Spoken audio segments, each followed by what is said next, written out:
Ok. Washington, métro bondé. Un agent du FBI repère un colis bien suspect et déclenche une évacuation.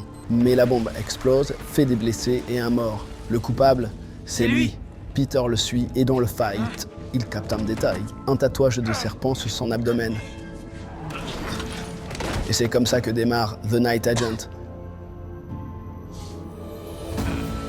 Si on veut savoir avec qui les méchants fricotent, il faut suivre le fric. Il y a quelqu'un à la Maison Blanche dont il faut se méfier. Mon oncle et ma tante étaient au courant de l'existence d'une taupe, apparemment. Rose Larkin, experte en cybersécurité, était la star montante de la tech, jusqu'au crash. Ruinée, elle squatte chez sa tante et son oncle, Emma et Henry Campbell, des citoyens qui font des vies de grenier, ordinaires en apparence. Sauf qu'un soir, des tueurs masqués attaquent les Campbell. Rose échappe de justesse et appelle un numéro d'urgence donné par tonton. T'appelles ce numéro de chez eux et tu prononces ces mots. Le programme Night Action entre alors en scène. Peter Sutherland, c'est un peu le majordome de luxe de la Maison Blanche. Un an après avoir sauvé des vies dans un métro piégé, il devrait être au sommet. Mais non, le gars squatte un placard avec un téléphone poussiéreux. La faute à un nom de famille tristement célèbre. Son père, ex-agent du FBI, a été accusé d'être une taupe avant de mourir dans un accident douteux. Peter porte ce fardeau chaque jour. Alors ce boulot, c'est à voir comme une opportunité. Désormais sous les ordres de Diane Farr, il passe ses nuits à surveiller un téléphone qui ne sonne jamais. Enfin, presque jamais. Au bout du fil, Rose Larkin en panique totale. Guidée par Peter, Rose trouve refuge puis elle est sauvée. Farr ordonne à Peter de l'escorter jusqu'à une planque sécurisée, car Rose est importante. Ouais, les Campbell étaient des Night Agents, enquêtant sur des dossiers top secrets. Mademoiselle Larkin. Leur boss, Jamie Hawkins, directeur adjoint du FBI, et un poil louche, le type. Le lendemain, avant que Rose ne soit cuisinée par Farr et Hawkins, pour savoir si elle a vu les visages des assaillants, elle confie à Peter qu'il y a une taupe à la Maison Blanche, ayant surpris une discussion entre Tati et Tonton. Pour protéger Rose, on l'installe dans un hôtel 5 étoiles. Peter débarque pour un déjeuner chill, mais là, Service de chambre! les assassins les prennent en embuscade. Et où sont les services secrets censés surveiller Rose, en RTT apparemment? Quelqu'un nous a localisés. Alors appelle la Maison Blanche et demande qui a fait retirer la sécurité. Convaincu que le directeur Hawkins est responsable du retrait des agents, Farr commence à s'interroger sur lui. Mais il est retrouvé refroidi dans un champ du Maryland. Dans toute cette confusion, Peter promet à Farr qu'il protégera Rose lui-même, jusqu'à ce qu'il trouve l'identité de la taupe, qui n'est pas Hawkins visiblement. Ou peut-être qu'il était sur le point de découvrir la vérité et que ça lui a coûté la vie. Ouais. Peter rend visite à la veuve Hawkins. Il découvre que le défunt enquêtait sur Turn Lake Industries, une entreprise louche de sous-traitance gouvernementale, et Hawkins a rencontré leur PDG avant sa disparition. Plus tard, Rose poursuit ses recherches dans une bibliothèque et confirme que Turn Lake est un acteur clé dans toute cette affaire. Le PDG de Turn Lake, Gordon Wick, est aussi un généreux donateur pour la campagne du vice-président, Ashley Redfield. Avec ses nouvelles ramifications, Redfield serait donc le fameux traître de la Maison-Blanche. Quant à Wick, il donne les ordres à Dale et Helen, les deux tueurs aux trousses de Peter et Rose. Eux ne lâchent rien.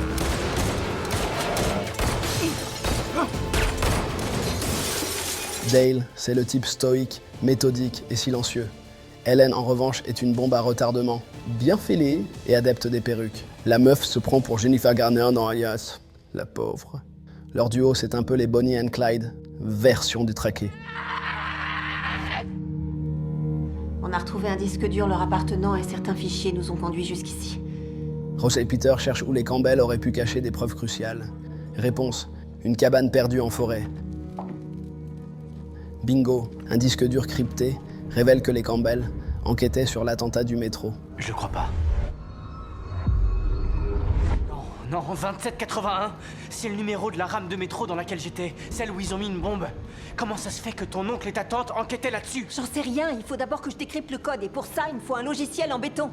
Accéder aux données, impossible pour Rose, même avec ses talents de cybersécurité. Peter propose un plan risqué, utiliser le matériel high-tech du FBI à la Maison-Blanche. Mais avant ça, boum, Bonnie and Clyde débarquent pour gâcher leurs pancakes. Heureusement, Peter et Rose avaient tout anticipé. Ils ont testé la loyauté de Diane Farr, seule à connaître leur cachette. Louche, hein?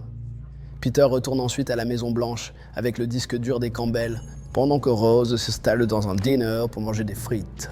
Peter, lui, établit une connexion pour qu'elle accède aux fichiers, mais Farr le surprend. Oups. Après une confrontation tendue, Peter partage ses soupçons sur tout le monde, y compris elle. Farr, innocente, se grille direct que son téléphone est sur écoute.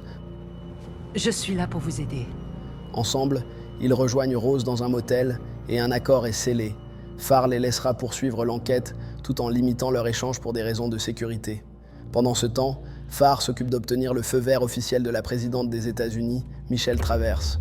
Elle, bien consciente des menaces, s'inquiète pour Peter et Rose, qui risquent tout pour protéger leur pays. Oh, elle est gentille. Fun fact, Michelle et Diane sont copines. Mais sa loyauté suffit-elle à écarter tout soupçon? Rien n'est moins sûr. On va essayer de trouver des réponses. Maintenant, le disque dur décrypté, une adresse trouvée mène nos deux héros à Lorna, une amie des Campbell, qui leur avait fourni les plans de la ville. Ingénieure civile retraitée, elle les aide à analyser ses plans. Ensemble, ils découvrent que l'attentat du métro passait sous un coffee shop. L'explosion aurait pu toucher une canalisation de gaz, causant des dégâts bien plus graves. Mais grâce à l'intervention de Peter 1 an plus tôt, ce scénario apocalyptique a été évité. Après un au revoir, Bonnie et Clyde font le ménage. Goodbye, Lorna. De retour à leur motel, Peter et Rose fouillent dans les images de sécurité du coffee shop. Il y a seulement une femme assise dans un café depuis 5 heures, le regard fixé vers la rue et qui parle toute seule. Cette femme parle pas toute seule, elle parle dans un micro. Zoom. Je voudrais savoir pourquoi un héros national a été affecté au poste le plus ingrat du Secret Service. Elle est du Secret Service. Je la connais. Peter reconnaît l'agent Chelsea Harrington, chargé de protéger la fille du vice-président Redfield. Tiens donc. Nos héros interrogent alors Harrington, mais elle reste professionnelle, s'abstenant de révéler qui elle protégeait ce jour-là. Sûrement la cible, mais qui? Maddie m'accompagnera dans le Wisconsin pour appuyer la campagne sénatoriale de Turner. Ashley Redfield, père modèle autoproclamé, débarque à l'université pour voir sa fille Maddie, mais c'est loin d'être une visite de courtoisie. Il lui impose de jouer à la fille parfaite devant les caméras, façon sitcom familiale des années 90. Maddie fait semblant, mais dans sa tête, elle est déjà en mode rébellion. Pourquoi? On rembobine. 14 ans plus tôt, sa petite sœur Sarah s'est noyée, pendant que leur père jouait au politicien multitâche. Incapable de regarder la vérité en face, il a préféré rejeter la faute sur Maddie. Résultat, relation père-fille explosée, et lui, toujours un champion du déni. Il commence quand? Aujourd'hui. De son côté, Chelsea Harrington accueille une vieille légende. Eric Monks, ex-héros des services secrets. Le gars a pris une balle pour sauver le président. Un move digne de bodyguard. Sauf que la suite a viré au drame. Addict aux antidouleurs, il a dû se battre pour revenir. Maintenant clean, Monks cherche à prouver qu'il est encore dans le game. Mais, spoiler, ça commence mal. Harrington, elle, voit rouge et doute de son rookie. C'est pas l'amour fou, jusqu'au jour où les deux sont contraints de travailler main dans la main. Cet homme, il est partout. Le poseur de bombes avait exactement le même. Regardez la photo du tatouage de serpent dans le rapport. Sur le campus, Maddie craque pour Paulo, son prof d'art mystérieux qui est sous l'emprise du poseur de bombes tatoué. Elle s'échappe pour un rencard, mais ça tourne au vinaigre. Paulo est tué et Maddie enlevée. Elle se réveille enchaînée, captive d'un homme dont les intentions restent floues. Pendant ce temps, Harrington et Monks mènent l'enquête sur le prof d'art. Leur piste les conduit à découvrir l'identité du kidnappeur. De leur côté, Rose et Peter trouvent une liste de suspects liés à l'attentat du métro, où un nom ressort, Colin Worley. Il colle parfaitement au profil du poseur de bombes tatoué et travaillait en plus pour Turn Lake Industries. Problème, il est censé être mort tué par un disciple de Wick après l'échec du métro. Sauf que la bourde, ils ont abattu Matteo par erreur, le jumeau de Colin. Je suis là. Hey. Fou de rage, Colin usurpe alors l'identité de son frère et prépare sa vengeance, le kidnapping de Maddie. Sa requête est simple, que le vice-président confesse publiquement son rôle dans l'attentat du métro. Dans un parking sombre, parce que, ou d'autres conspirés, nos trois vendus examinent la rançon, soit Wick, Redfield et... OMG, Farr est dans le complot. Mais pourquoi Diane Farr est-elle compromise? En gros, après l'attentat du métro un an plus tôt, si l'enquête venait à pointer l'implication de Redfield, ce serait tout le gouvernement qui finirait sur la Select, y compris la présidente Travers. Redfield a donc joué sur la corde sensible. Vous vous servez de ma loyauté envers la présidente pour essayer de vous en tirer. Topo, Farr s'est laissée embarquer. Elle est convaincue qu'elle préserve Travers, alors qu'en réalité, elle couvre un traître. Ils sont au courant de tout. Ils savent quoi? Que Redfield et Fouet est à l'origine de l'attentat du métro. Ça, c'est un problème. Vous croyez? Farr reçoit ensuite Peter à la Maison Blanche, qui lui informe de ses découvertes sur Wick, Thornlake et Redfield. Mais Farr se grille en mentionnant un détail qu'elle ne pouvait pas savoir, l'emplacement de Rose. Peter capte l'urgence et prévient Rose, protégée par Cisco, un ancien camarade du FBI au grand cœur. Hélas, en sauvant Rose, Cisco est abattu sur le coup par Hélène. En parallèle, Farr envoie son équipe pour capturer Peter sous de faux prétextes, mais notre héros réussit à s'échapper en mode « mission impossible » grâce à un réseau de tunnels secrets. Dale, lui, traque Rose et finit par l'attraper. Heureusement, Peter arrive à temps. Après un combat brutal, il tue Dale à main nue. Dévastée par la perte de son partenaire, Hélène pactise avec Gordon Wick. Il l'aidera à retrouver Peter et assouvir sa vengeance, à condition qu'elle élimine Matteo. Mes chers compatriotes, Pendant ce temps, le plan de nos 3 conspirateurs est prêt. Redfield accuse publiquement Peter d'avoir enlevé Maddie, transformant l'agent en fugitif numéro 1. Farr renforce ce récit auprès de la présidente Travers, et avec le passif du père de Peter, ça passe crème. En fuite, Peter et Rose se réfugient sur un bateau appartenant à Jim Wilson, parrain de Peter, et journaliste à l'origine de l'article, qui a détruit la réputation de son père. Mais leur répit est de courte durée. Après un moment d'intimité, ils sont arrêtés par Harrington et Monks, qui ont retrouvé leur cachette. Peter, Écoutez, si je savais qui était la cible de l'attentat du métro, je pourrais peut-être déterminer qui sera la cible de Farr et de Redfield demain. Sur le bateau, après un feu d'artifice de révélation, Peter et Rose finissent par faire équipe avec Harrington et Monks. Les 4 cerveaux alignent ainsi les morceaux du puzzle. C'est là qu'Harrington balance une info clé.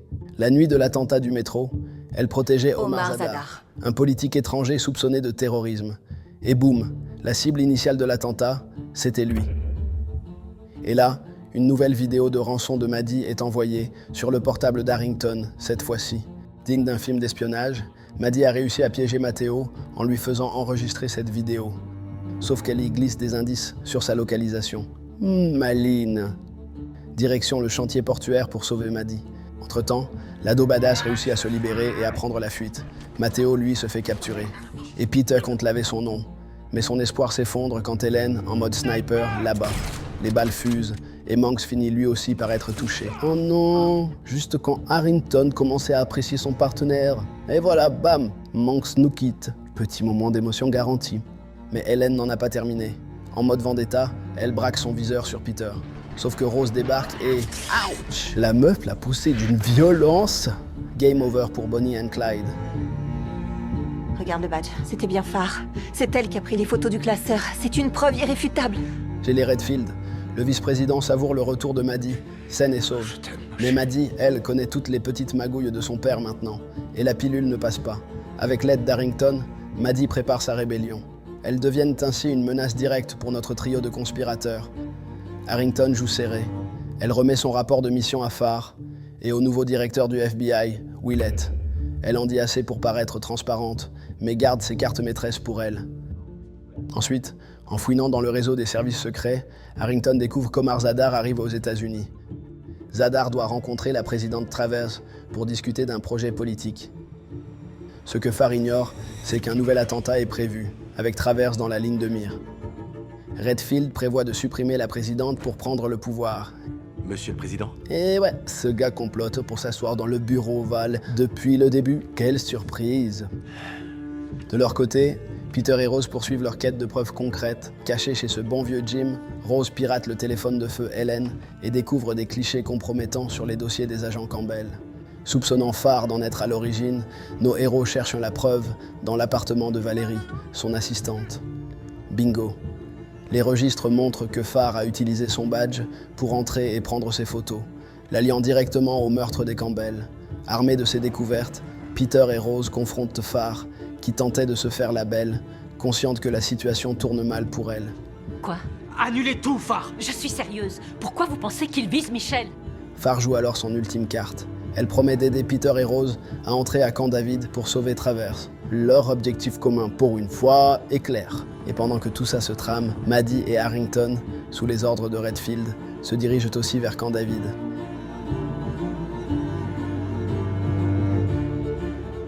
Arrivés à Camp David, Harrington est écarté pendant que Redfield enferme sa fille dans un bunker pour leur protection. Mais Maddie, refusant d'être sa complice, claque la porte au nez de son daddy. Briggs, un agent fidèle au vice-président véreux, déclenche la bombe, 10 minutes avant le désastre. Synchronisé. Harrington neutralise l'agent qui la retenait et localise les explosifs. Il ne lui reste que quelques minutes pour organiser l'évacuation. Sur la route de Camp David, Farr avoue à Peter qu'il a été recruté comme bouc émissaire pour Night Action. Bitch. Elle infiltre ensuite Peter et Rose dans le camp et les mène à Allura, le directeur des services secrets, mais Briggs débarque. Allura est tué, Farr blessé. Cette dernière guide nos héros à la tour de communication pour restaurer le réseau. Là, Rose gère les radios pendant que Peter affronte Briggs dans un duel brutal. Ça y est. Signal rétabli, Harrington lance l'alerte, secourant la présidente, Zadar et Maddie. Et c'est pas fini. Une autre bombe est cachée dans l'hélico présidentiel. Peter, en mode super-héros, intervient et sauve la présidente in extremis. Rose confronte Farr et lui promet un avenir misérable. Maddie, elle, témoigne contre son père. Allez, adios Redfield. Gordon Wick, toujours en cavale. Mais nous le trouverons. Après le chaos, Harrington est promu à la garde rapprochée de la présidente. Plus tard, Peter et Rose rencontrent la présidente à la Maison-Blanche. Ils refusent toute récompense publique, préférant garder l'anonymat. Mais Travers offre à Peter un cadeau plus personnel, l'opportunité de découvrir la vérité sur son père. Dans une vidéo, Peter Sutherland Sr. avoue avoir vendu des documents secrets. Il était devenu par la suite agent double pour réparer ses torts avant d'être assassiné par un agent étranger. Lui-même éliminé 7 ans plus tard par la Delta Force. Une justice à moitié rendue, car le nom du père restera entaché à jamais. Mais quelque chose me dit que cette histoire n'est pas terminée. Finalement, Peter se voit offrir le poste de Night Agent. Fini la vie de standardiste dans un placard, place à l'action sur le terrain. Le job qu'il mérite enfin. Sur le tarmac, il échange un dernier baiser avec Rose et lui fait promettre de répondre à son coup de fil, juste histoire de boucler la boucle. Avec le sourire. Puis Peter embarque dans un avion, découvrant sa première mission en tant qu'espion international. Une histoire qu'on pourra suivre en saison 2. Et j'ai trop hâte. J'espère que tu as passé un agréable moment en ma compagnie. J'ai bossé dur pour t'immerger le plus possible dans cette série d'actions. Alors n'hésite pas à me dire en commentaire ce que tu en as pensé. Ça me fait vraiment plaisir de lire vos commentaires, de voir son travail reconnu. Alors merci mille fois. On se retrouve vite pour un prochain résumé. Et si d'ici là, je te manque, c'est l'occasion d'explorer d'autres séries. N'oublie pas de t'abonner. Je te chope sur la prochaine. Bye.